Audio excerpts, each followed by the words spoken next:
This is the weekly college highlights and ranking show presented on NSCAA TV by the National Soccer Coaches Association of America. The world's largest soccer coaches organization, the NSCAA is dedicated to providing the best in soccer coaching education and membership services and benefits. Visit nscaa.com for more information. And Continental Tire is the presenting sponsor of the NSCAA Highlights and Rankings show right here on NSCAA TV. Continental Tire, innovative technology, driving confidence. Find out more at continentaltire.com.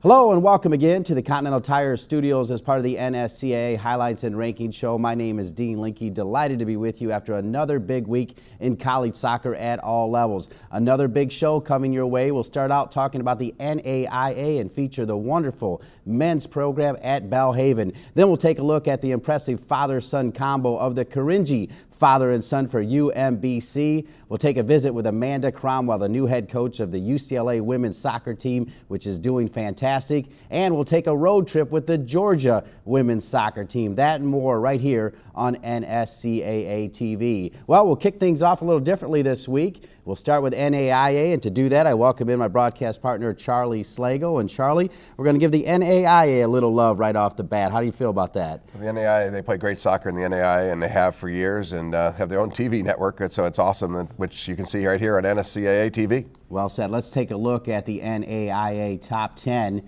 as we get things rolling here on the NSCAA TV. First, we start with women. Of course, Lindsey Wilson is your number one team. Yes, perennial. They're on the top, and it's early in the season, obviously, but this is Lindsey Wilson. You put them down pretty much every year. All right, when you roll to the men here for NAIA, there's going to be a familiar name up there, and it's Belhaven. Yeah, Belhaven, and a lot of good soccer down in that southern region on the Gulf Coast, because right behind them you have Mobile, and there's a lot of good soccer down there, but Belhaven has been up there for a lot of years. Well, Brian McMahon has done a wonderful job at Belhaven. Let's take an inside look at their program. As far as Belhaven University, a lot of tradition here with men's soccer. 1992 national championship, a 2012 national championship. What's it like coaching here in a program that has so much storied history? Well, I've only been at Belhaven for a few years now, but one of the things that most attracted me was that history. Belhaven is a fantastic school. Everything from the current day, Dr. Parrott is our president, to Scott Little, the athletic director, but the history of the alumni here is fantastic. As you said, 1992 national championship here. Many players have come through the program and moved on to the professional ranks and done very well. And, we realize that we're just a small portion of our time here. And myself as a coach and our guys, the time is so short that we want to do everything that we can to embrace the team and the history and the program. And it's certainly something that we take very serious in trying to connect with our alumni and history. And we're definitely proud to be in a school where the game of soccer has been taken so seriously and is supported by the school. And it's a great aspect to be a part of. In the NAIA, Coach, your team, very international oriented. You have a lot of different players from a lot of different backgrounds, different nationalities. What are some great things about having so much diversity on your ball club? Well, certainly the game is global, and that's the thing that you realize once you bring in so many nationalities to the team and from across the world. I think at one point, we had maybe 16 different nationalities of players on the team in the whole program. I think the key for us is not having too many of necessarily one nationality, but really everyone learns to respect and come together. And that's the nature of a manager or a coach is bringing so many people from across the world together and trying to get them to play the same style of play and build in chemistry. And it's exciting, but certainly is a process, and it doesn't happen in one day or even through training camp. It happens through the course of the season and really the nature of your program. So players definitely learn a lot about different backgrounds and just approach and style of the game, as well as, of course, favorite players and professionals. And there's a lot of fun talk and banter that goes on back and forth between the guys. Looking at your schedule, you've got to have one of the toughest schedules in the country in NAIA. And as the number one team coming in, you've got that bullseye on your back. How do you go into a match each week, each night, and tell your guys to get them pumped up that they know that they're going to get their best from that opposing team? Well, one of the things that we found interesting is it seems every website is talking about playing us at some point through the season of our opponents. And so we know that. We want to embrace that. And there's no doubt that the competition that we play this year is very difficult. To be honest with you, I would be surprised if there's another team in the country that faces as tough a schedule as we do. I think as we look at the schedule, 14 of the 18 of our games are against top 25 opponents from last year. So every game for us is a real challenge. And just in the SSAC alone, I think there's about 8 teams that could be nationally ranked at some point this season. So our conference just in itself is very difficult. And then you throw in a Lindsey Wilson and a Rio Grande, Ashford, Indiana Wesleyan, certainly a very, very challenging schedule that we have. As you look ahead to this season, what are the keys to get back to the national tournament and ultimately maybe another national championship? Well, the margin of victory or defeat is so small in the game of soccer, and there's so many good teams. I think for us, a couple key factors, of course, are always staying healthy, being injury-free. And then I think always growing in chemistry.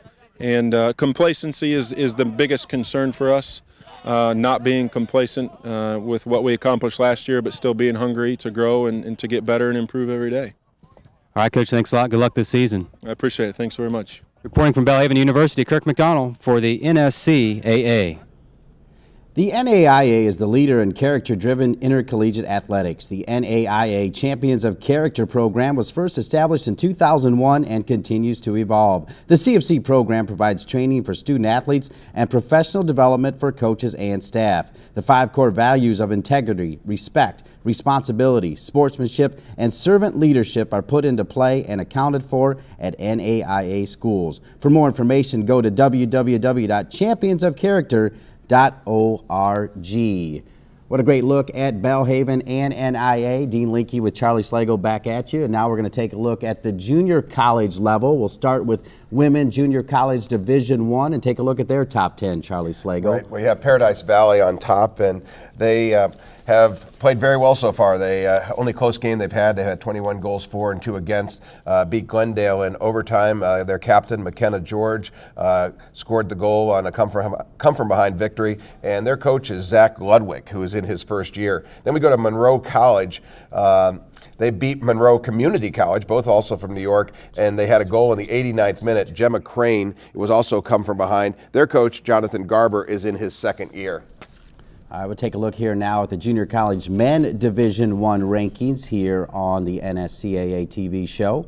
And Yavapai College, number 4, the Rough Riders, 22 goals for, 4 against, had a couple of close games. They're from Prescott Valley, Arizona. They beat Pima 3-2 and also beat Chandler Gilbert 2-1. Michael Pantaleone is in his 25th year, their only coach. He has 528 wins and a .910 winning percentage. And then we're also going to look at Spartanburg Methodist, the Pioneers, 30 goals for, 3 against, but they did have 2 of those goals against Harford Community College out of Maryland. Rich Weber is in his 3rd season there. He's 36-9-0. Good stuff, Charlie. Now we roll to the Junior College Division III women. And let's look at number 3, Santiago Canyon College. They tied Fresno 1-1 for their only blemish, beat East LA and Santa Barbara Valley. Ian Woodhead's their coach. They've won 9 straight conference title, and they were the 2009 national champs. Then we go down to number 9, Ventura College. They're coached by Steve Hoffman. They will be playing against San Diego Canyon this week. And Junior College Division III men. And we're going to go to Montgomery College, where Pedro Braz is the coach. They've had a couple close wins on their 5-0-0 record, 4-3 versus Howard Community College and 3-2 versus Nassau. And then going to number 6, up to Massachusetts for Bunker Hill Community College. Scott Benjamin is in his 13th year at the Bunker Hill. They play Monroe Community College from the Division I ranks coming up this week. At number 8, Los Angeles Arbor College, and number 9, Santiago Canyon College, as we break down the junior college programs here on the NSCAA Highlights and Rankings Show. When we come back, we'll take a look at NCAA Division I, II, and III of the men, and then a little later on, Sari Rose will break down the same 1, 2, and 3 for the women. We'll be back right after this.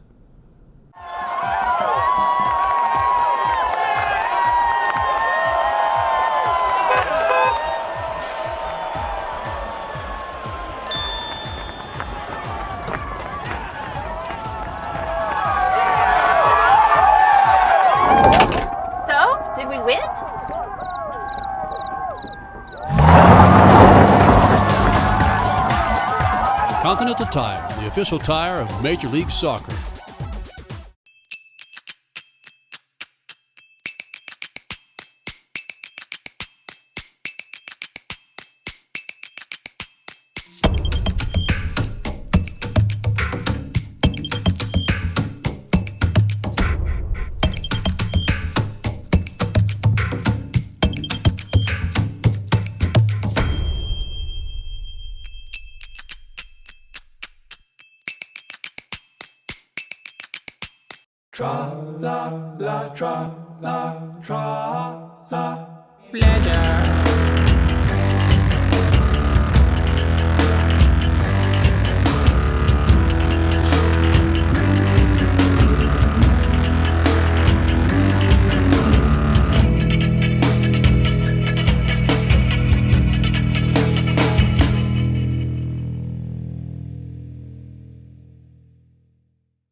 Welcome back to the Continental Tire Studios as part of the NSCAA Weekly Highlights and Rankings show featuring college soccer. Dean Linke along with longtime Davidson coach and the Castle CEO Charlie Slagle. And now we get to talk Division I. We start with the men, and there's a new #1 team. Familiar name, though. Elmar Bolovich has Creighton at #1. He does have Creighton at #1, and we're going to highlight a few of these teams here. Creighton off to a 3-0-0 start. I'm going to first highlight UNC at #2 and also Notre Dame at #4. They played each other on Sunday, 1-1 tie. Tyler Engel scored in the 18th minute for UNC. He has 3 of their 6 goals this year, and they play Maryland at home. Maryland, who surprisingly already has 2 losses and a tie this year, still in the top 25, top 20 actually, and they were my pick at the beginning of the year, but it's not the end of the year yet. And then Notre Dame, coached by Bobby Carr, of course, UNC coached by Carlos Samuano. But Notre Dame, Fighting Irish, Leon Brown tied that game from an assist from Harrison Sharp. They've started off a little bit tough. They played UCLA and tied them, beat SMU, and then tied North Carolina. And their next game is at Syracuse, another ACC battle. Notre Dame at Syracuse, ACC battle. It's a little interesting, Dean. And then we go to the St. Louis Billikens, coached by Mike McGinty, just been there a couple years. They beat NIU, Northern Illinois University, at the Cincinnati tournament 1-0. Kingsley Bryce got the goal. He's a junior from Plano, Texas. They also beat Cincinnati at Cincinnati and beat Oral Roberts 3-0. So they are 3-0-0. And then lastly, Jamie Clark, Bobby's son, the Notre Dame coach's son, 3-0-0 at Washington. Portland and Santa Clara come up to play at Washington, and they get 2 4-1 victories. 2 goals by James Moby in the Portland game, and also Michael Harris. Moby's from Windsor. He's a sophomore from Windsor, California. And then in the Santa Clara game, Michael Harris gets 2 more. He's a senior from Shoreline, Washington. They had all 4 of those goals in the first half. Don't forget #8, UAB, with a big overtime win over the reigning champ Indiana Hoosiers. Let's roll to the second 10 here for NCAA Men's Division I rankings. Who do you like, Charlie? Well, the Red Storm, Dave Mazur's team, St. John's. Their only loss is at UVA, and that's no crime. Jimmy Mulligan has 2 of their 4 goals, but they've beaten Akron and Penn State. And who do they host this weekend? South Carolina and West Virginia in their tournament. So Dave Mazur off to a good start with St. John's. And then let's look at Clemson. It's been a while since we've seen Clemson up there. 4-0-0. They've got a 2-1 victory over big-time arch rival South Carolina. Thomas McNamara and Thales Marino scored their goals. And then they beat UVA 2-0 at home. Thomas McNamara again, and Era Anarkanian scored the goals. Mike Noonan in his 4th year doing a great job there at Clemson as they've picked up their bootstraps and moved up the ladder. I want to point out that we'll see #13 Tulsa, #15 Wake Forest, #16 Louisville. We've already seen #18 Maryland as part of the NSCAA College Soccer Special. And then #19 VCU, a come-from-behind win over Maryland, trailing 2-0. They get 3 goals late to knock off the mighty Terps. All right, let's take a look at the final 5. Well, let's look at FDU. The FDU Knights, coached by Seth Rowland. He's been there for 17 years. Their wins, Drexel 1-0, Lehigh 1-0, and Princeton 3-0. So you better highlight the goalkeeper. Jacob Lissick, a senior from Highland Ranch, Colorado, has 10 saves and no goals allowed so far. All right, at number 23, though, is UMBC, doing a fantastic job, is their head coach, Pete Caringi Jr., and he's getting a whole lot of help from his son, Pete Caringi III, who's knocking in goals by the buckets. And the NSCAA Director of College Programs, Rob Kehoe, caught up with both of them in Baltimore. Hello, for NSCAATV.com, I'm Rob Kehoe, Director of College Programs for the National Soccer Coaches Association of America. And it's game day on the campus of the University of Maryland, Baltimore County.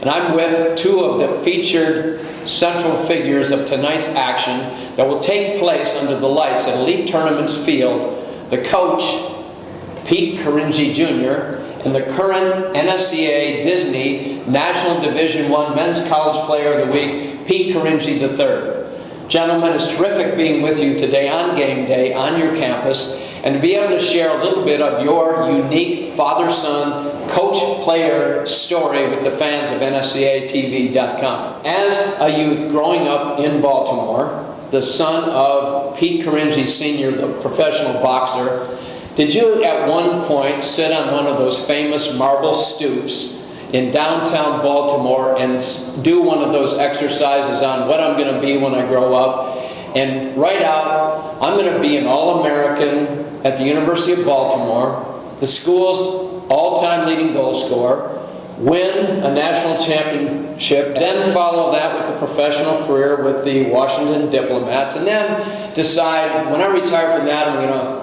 coach the Maryland Bays to a national championship in a professional league, and then win over 400 college games, have then a number of conference championships, appearances in the NCAA tournament, and earn many Coach of the Year awards regionally, conference, and nationally. But no, Rob. You know, I was obviously blessed to be brought up into a very nice, great soccer neighborhood here in Baltimore. Soccer was always part of our community, and I look at other places and talk to a lot of other people, and people always say to me, you know, when I grew up, and it might be the same age, we didn't have soccer. Well, that's all we had. We had soccer. We played all the other sports, but soccer in East Baltimore and the Hollandtown area where I grew up soccer was a lot of the old European guys would come back, and they grew up in the neighborhood, so all we did was play soccer. So it was part of our DNA growing up. It was something that I enjoyed, I loved to do, but my expectations, you know, sitting on them steps as a kid was, you know, my father was very strict on us, but, you know, initially I think he wanted us to be a boxer, wanted me to be a boxer, to follow his footsteps, but you know, my mother, she thinks that right away. Pete Caringi III, or as some call him 3P, or PC3, what's it like, in one sense, living in the shadow of a local legend, but also making your own mark, as has been distinguished by your performance with the youth leagues with the Baltimore Bays? At Calvert Hall, you were an all-Metro, all-state performer. Most recently, playing in the PDL, you this summer were the U21 Player of the Year and the leading scorer in the PDL. And then, for your college career, 3 years, you've been an all-conference selection player, all-region player, and as I mentioned earlier, currently the NSCAA National Player of the Week. What's that all like as far as the history as well as your own mark? I'd say for the history, I guess overall it's a great thing. I mean, I've always grown up as a little kid hearing stories from him and all his other friends on what I did, this and that, and it's kind of, I'm a very competitive person, so when I hear this stuff, I want to beat it. So it kind of drove me, even as a young kid, to go out there, practice on my own, do everything the right way, and even to this day, I still got the competitive edge in me where, all right, I might have scored 2-3 goals in one game, and I got to hear he scored 5 goals maybe in one game, so it's not enough to me. It keeps me going, and I mean, it's a great thing overall. So I say for that sense, following him up in his footsteps, I think it's been a good ladder to climb upon rather than looking at it as, oh, I'm never going to catch it, I'm not going to do this and that. I think I could. Well, you have a good start, obviously, with the 2-0 start, 4 goals already in your 2 games, and obviously with the history, you always exist under the shadow of it, but also under the bright lights of expectation, not only for the program, but just with the name, Pete Caringi. Thank you for sharing part of your unique father-son, coach-player story with all of the fans and viewers on NSCAA TV. And you can actually see a longer interview with Rob Kehoe and the Caringis by going to NSCAATV.com, as well as an extended interview talking about the NSCAA convention. Today's interviews are presented by Shattuck St. Mary's, a college prep boarding school with a full-time residential soccer center of excellence for boys and girls and a member of the U.S. Soccer Development Academy. To learn more, visit s-sm.org. Last week, it was Pete Caringi III as your Division I Player of the Week. This week, it's Taylor P.A., a senior defender from Washington. He recorded 8 points on 4 goals in the Huskies' 2 games this past weekend, including a hat trick in the 4-1 win against Santa Clara, and then followed it up with another goal in a 4-1 win against Portland. He's also a member of a Washington defense that has held opponents to just 2 goals. Congratulations to our Disney Soccer NSCAA Division I Player of the Week, Taylor P.A. All right, we roll on now talking about men's Division II rankings here. Charlie Slago and Lynn University is your #1 team in the nation. And we're going to highlight the Colorado School of the Mines, the Ore Diggers. And Frank Kohlenstein's been there for 16 years. He's been around college soccer for a long, long time. They went down to Austin, Texas, and they played St. Edwards and beat them 2-1 at St. Edwards, and then beat Midwestern State. Goals were in the St. Edwards game, Tesho Akindele scored both the goals. They were down 1-0 and came back. And Tesho Akindele scored the only goal in the Midwestern State on a PK. He's a senior from Thornton, Colorado. So Frank Kohlenstein has them off to a 2-0 start from on the road. And then Drury at number 9, 2-0 also. They went to Christian Brothers and beat them 3-0. They had goals from Ryan Haas, Scott Stifler, and Nick Amon. And then they beat Texas A&M International up in Fort Worth, 4-1. Alec Nagel, Jack Mathis, and then Brett Steer had 2 goals. Ryan Swan's the coach there, 5th season, 57-22-2 as the head coach after 3 years an assistant at the Drury from Missouri. And your Disney Soccer NSCAA Player of the Week at Division II men level is George Thompson from Lewis University. He is by way of Scotland. He had a hand in all 3 goals in the Flyers' 3-2 double overtime upset win against number 2 ranked and 2012 national runner-up Saginaw Valley State. He scored both of his goals 90 seconds apart in the first half. Congratulations to George Thompson. Now we roll to NCAA Men's Division III, and there is Messiah. We featured them last week, and they're just rolling along at 4-0-0. They are, and we're going to highlight, though, the teams that are tied for 6th. Both moved up, one from 13th, that's Dominican, and one from 10th, that's Ohio Wesleyan. And 2 longtime coaches at Dominican, which is in Illinois, Eric Ballman in his 19th year. He has 313 victories, an .801 winning percentage, and they had a 1-0 victory against Greenville. And they had a 3-2 victory at Wash U for their 2-0 start.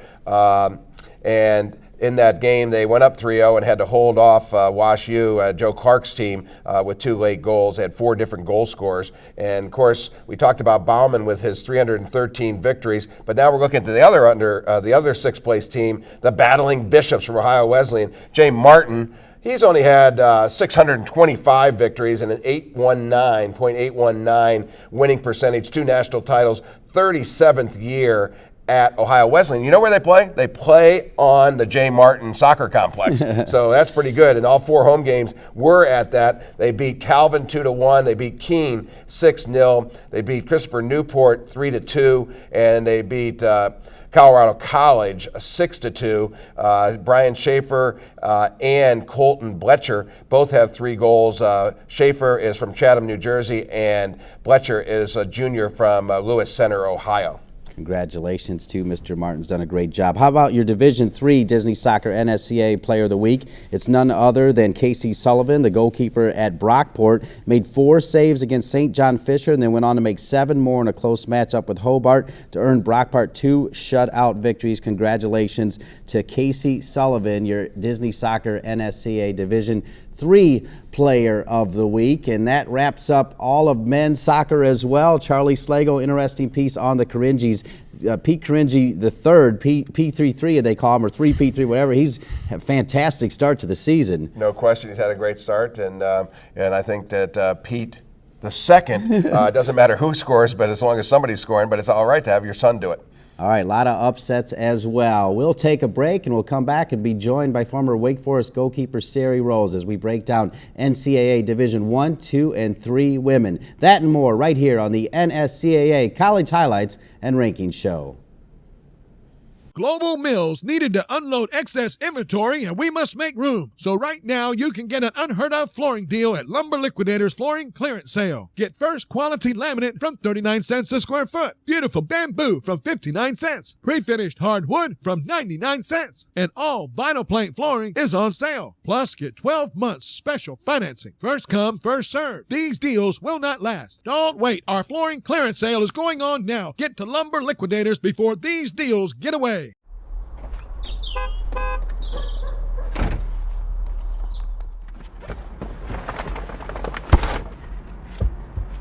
Hey, Missy. Sorry I'm late. That's okay. I just don't want you boys to be late for your big game.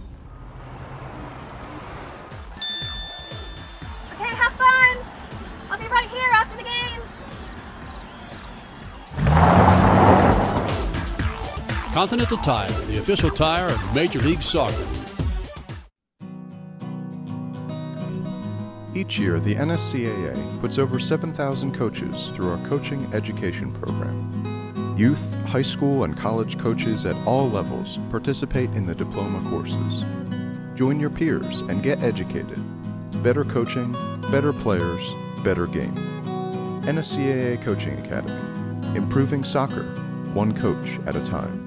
Register today at nscaa.com/education.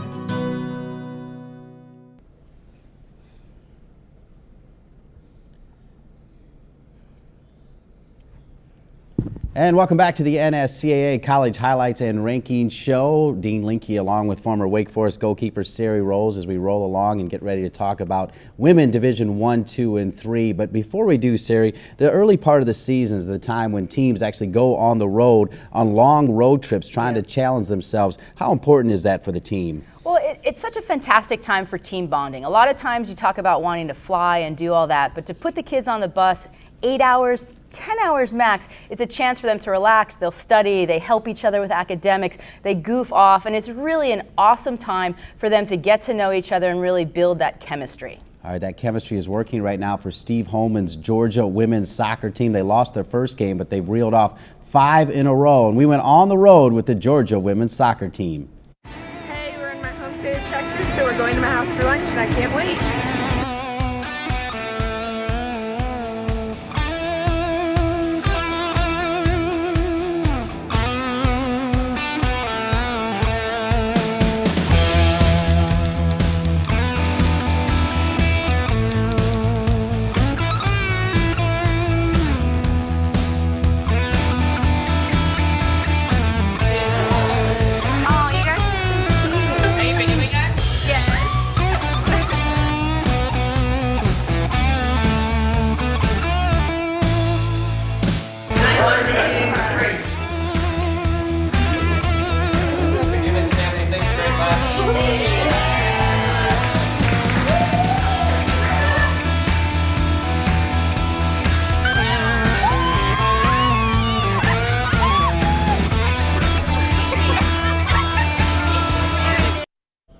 And no wonder they're doing so well. They are living large, and you can see an extended trip with Georgia by going to nscaatv.com. It is sure a lot of fun. All right, Sari, let's get down to business here and break down Division I for the NSCAA women. Take a look at it there. And the North Carolina Tar Heels, your reigning champs, they are rolling. Yeah, they're able to hold on to the #1 spot with impressive wins over UCLA and West Virginia. Although UCLA fought hard behind a stellar performance from their goalkeeper, Caitlin Roldan, it was Crystal Dunn who was able to finish a nice ball in the 79th minute that was the difference maker. At 2, I love that UVA is there. The team took a bus to RFK Stadium from Charlottesville on Tuesday night to watch Morgan Bryan in her second game with the women's national team. When she scored her first goal ever, I'm not sure who was more excited, her teammates or her. But then they came back to Charlottesville and were able to beat Rutgers 6-0 and Seton Hall 3-0 over the weekend. I think they've got a little more edge this year than they have in the past,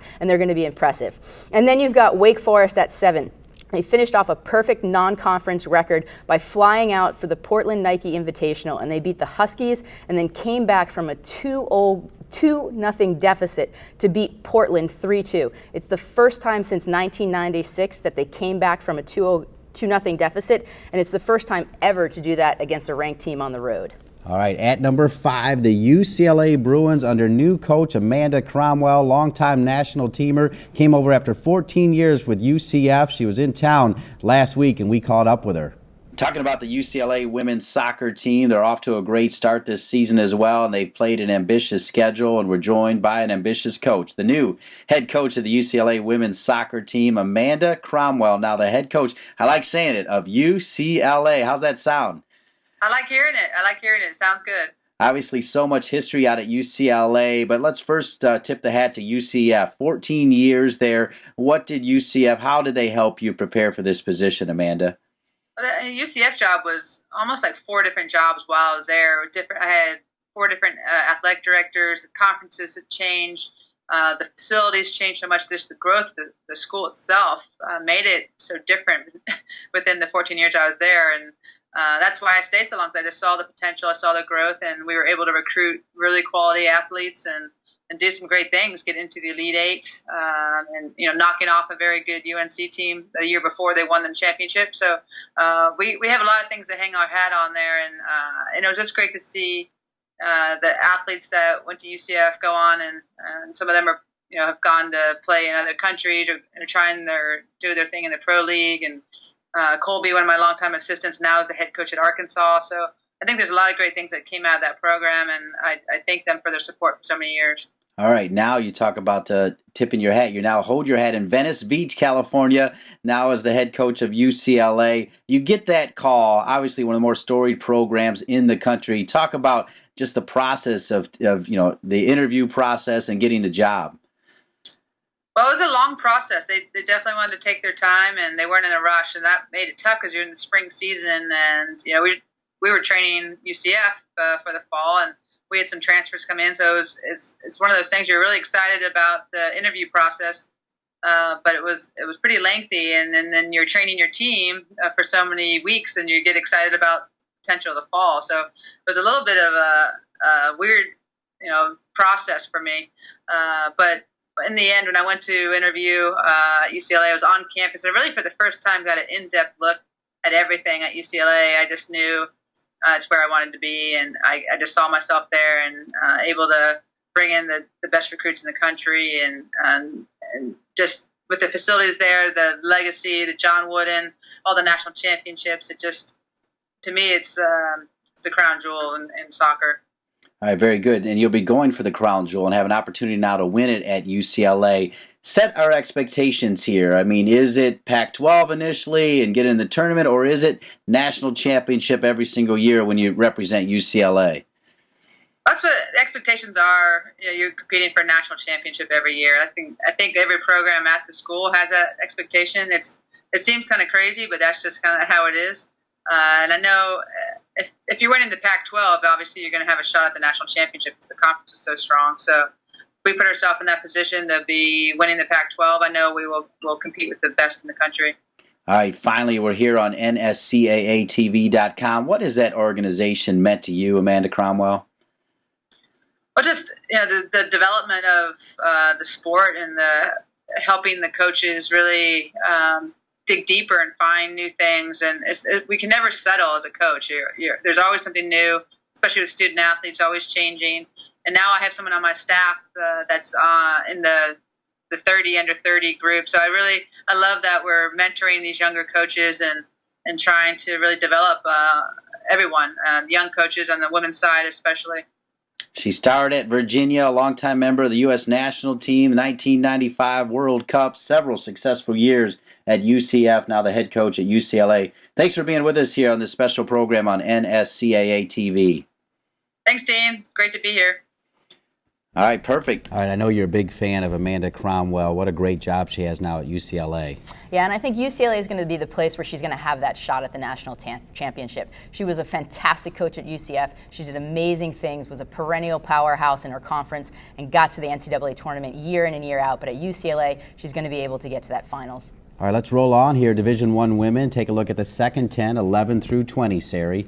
Well, when you're looking at this, you've got number 11, number 12, Georgetown, and number 16, Denver, all remain undefeated. Out of those teams, it's really been Michigan that's faced the toughest non-conference competition so far. They had 2 great wins versus San Diego State and Pepperdine this past weekend. At the same time, Denver's getting ready to start their tough non-conference schedule and is going to have to face BYU in a couple of weeks before they enter Summit League play. All right, at number 15, Duke. They've been having trouble scoring goals, but that is a dangerous team led by Robbie Church. And guess what? We will feature the Duke women coming up on the next NSCAA TV broadcast from Koskinen Stadium. That's Thursday night, 7 o'clock, right here on NSCAA TV. The Duke women and the Miami women. Can't wait for that one, as Sari Rose will join me in the booth. All right, your final 5 here for Division I women, led by Maryland at 21. And we have to mention the Arkansas Razorbacks, who are off to the program's best start in school history. Second-year head coach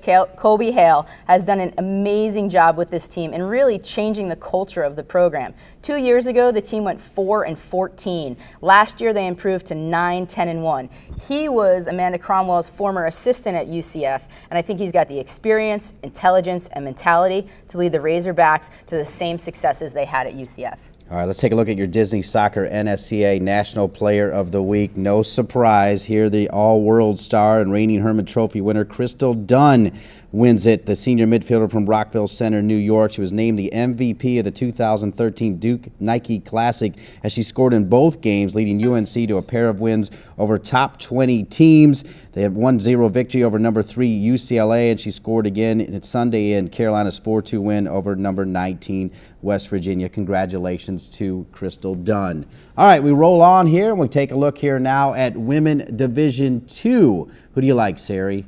Well, when you're looking at this, you're going to see the same teams with West Florida and Grand Valley State. But one of the teams I want to highlight is the University of Tampa, who got their 200th win on Friday night versus Georgia Southwestern. They took a school record 98 shots in the game and won 10-0.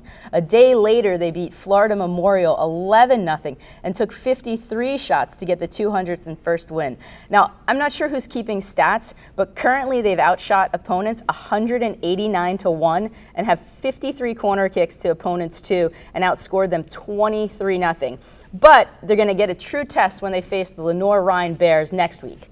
All right, and your Division II Women's Player of the Week is Taylor Russell from Armstrong Atlantic State, the sophomore defender from Marietta, Georgia. She anchored the back line of an Armstrong squad that earned a pair of draws with the number 1 and number 2 ranked teams in NCAA Division II to start the 2013 season, and her stellar performance landed her the Peach Belt Conference Defender of the Week honors as well. Congratulations to Taylor Russell. Finally, as we roll on, we take a look here at the Division III level for women in NCAA. And we've got 2 new teams at the top this week. You've got Wheaton, who's yet to be tested early on, but they seem to fill the big holes that were left by their All-Americans, Laura Karsten and Carrie Shannon, and are atop of the nation at 3-0.